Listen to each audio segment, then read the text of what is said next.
Joseph Stephen Paduano, dating terorista, ngayon ay binabayaran ng taumbayan para lang mang-contempt? Si Joseph Stephen Paduano, o mas kilala sa alias na Karapali Luwalhati, ay isang dating leader ng Revolutionary Proletarian Army Alex Bongcayao Brigade, RPA-ABB, isang armadong grupong lumaban sa gobyerno. Sa kabila ng kanyang madilim na nakaraan bilang isang rebelde, ngayon ay binabayaran siya ng taumbayan bilang isang kongresista.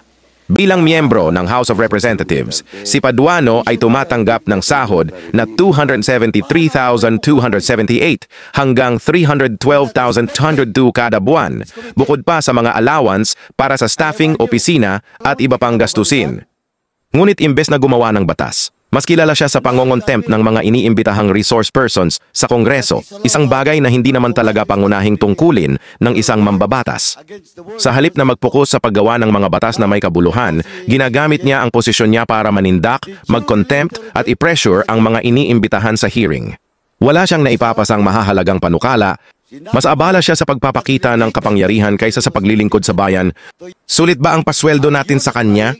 Habang ang mga Pilipino ay nagpapakahirap magbayad ng buwis, isang dating revolusyonaryo na lumaban sa gobyerno ang tumatanggap ng mahigit 3.12 milyon kada taon. At kapalit nito, wala namang nagagawang makabuluhang batas para sa mamamayan. I will cite you in contempt. Dapat ba nating ipagpatuloy na paswelduhin ang isang taong walang ginawa kundi mang-contempt?